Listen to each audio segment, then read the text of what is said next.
ఓం నమః శివాయ. నమో నారాయణాయ. కర్మ నివారణ కాలభైరవ దేవత అనుగ్రహ ప్రసాద సిద్ధిరస్తు.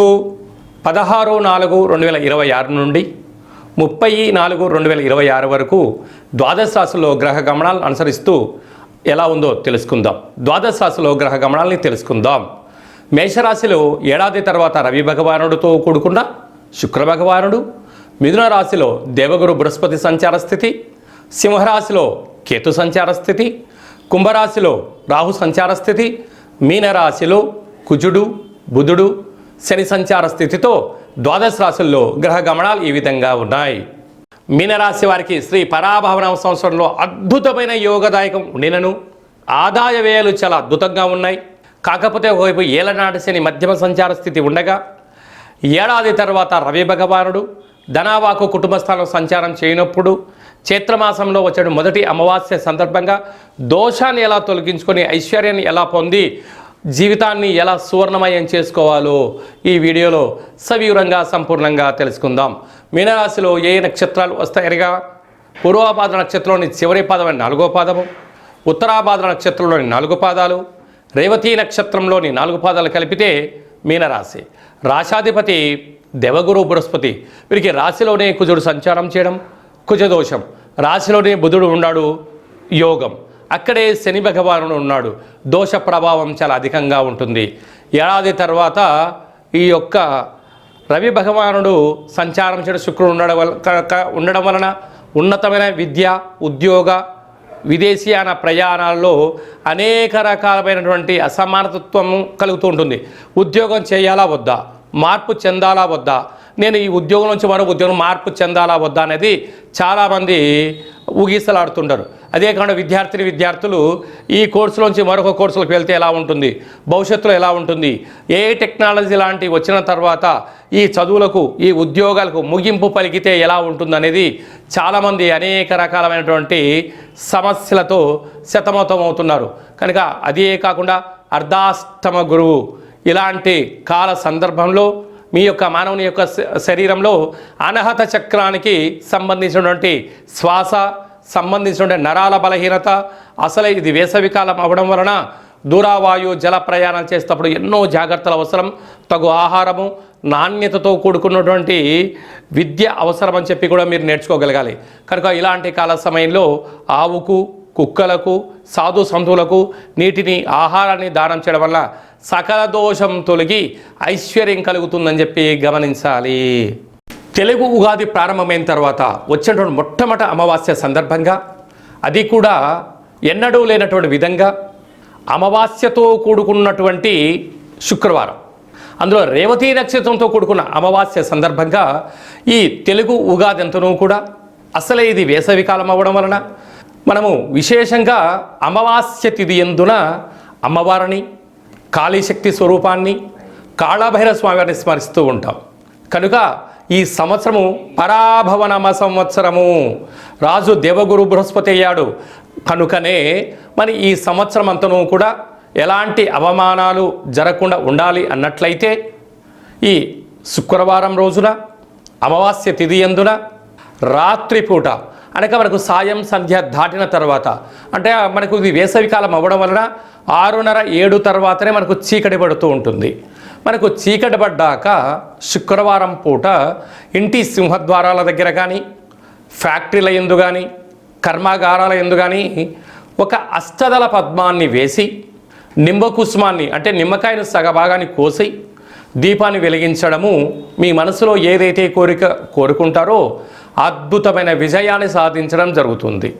అదే కాకుండా అమావాస్య అనగానే గగనమంతరం కూడా శూన్యంతో ఉంటుంది.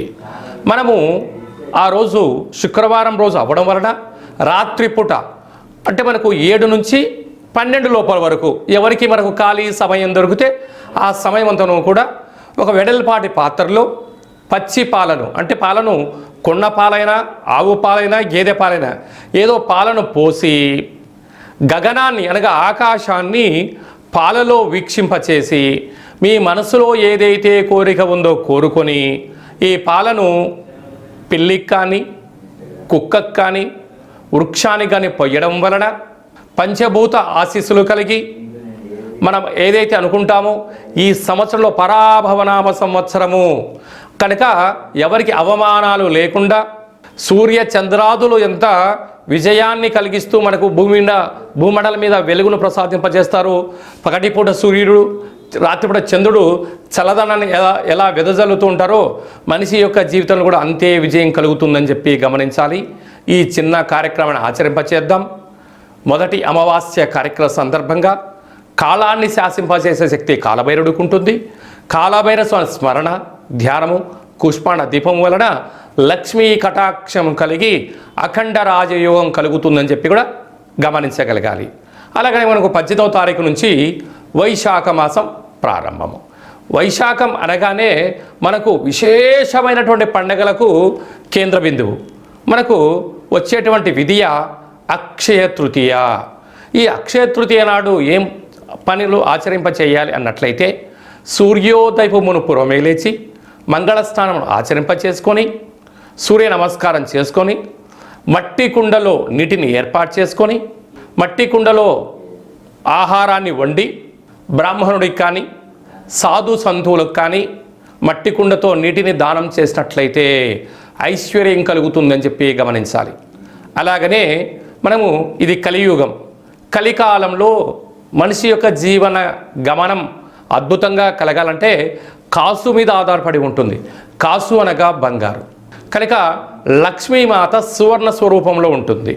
కనుక ఒక తమలపాకు పైన కానీ లేకపోతే పసుపుతో చేసినటువంటి వేదిక పైన కానీ తెలుపు వస్త్రం పైన కానీ లేకపోతే బంగారు వర్ణం కలిగినటువంటి పట్టు వస్త్రం పైనను ఇంట్లో ఉండబడినటువంటి ఏదో ఒక బంగారు యొక్క వస్తువును పెట్టి యథాశక్తిగా సువర్ణాం హిరణ్మయీం లక్ష్మీం జాతవేదో మమావహ అనేటువంటి మంత్రాన్ని, ఓ లక్ష్మీమాత ఈరోజు నిన్ను స్మరిస్తున్నాను, మిమ్మల్ని ధ్యానిస్తున్నాను, మా గృహమంతా సువర్ణమయమైపోయి నా జీవితం అంతా కూడా సువర్ణపు కాంతులతో వెదజల్లే శక్తిని ప్రసాదించమని మనసావాచ కోరుకొని ధూపదీప నైవేద్యములను ఏర్పాటు చేసుకొని ఆ యొక్క బంగారు యొక్క వస్తువును పర్సులో పెట్టుకోవడం కానీ పూజా మందిరంలో ఉంచడం కానీ దేవతా మూర్తి దగ్గర ఉంచడం వలన సంవత్సరాంతము మనకు లక్ష్మీ కటాక్షం కలుగుతుంది అని చెప్పి గమనించాలి.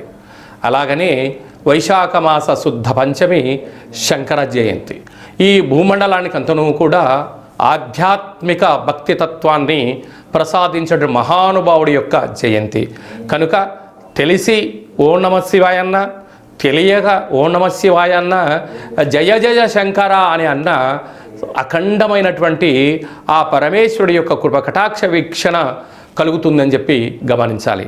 కనుక మనమందరము కూడా ఆ యొక్క మహానుభావుడి యొక్క స్మరణ ధ్యానము జీవితం చరితార్థం అని చెప్పి గుర్తుపెట్టుకోగలగాలి.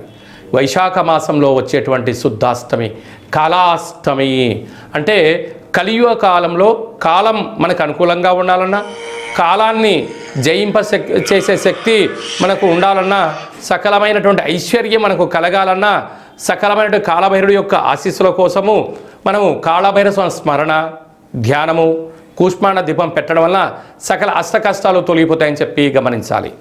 అలాగనే మీ వ్యక్తిగత జాతకం తెలుసుకోవాలనుకుంటున్నారా?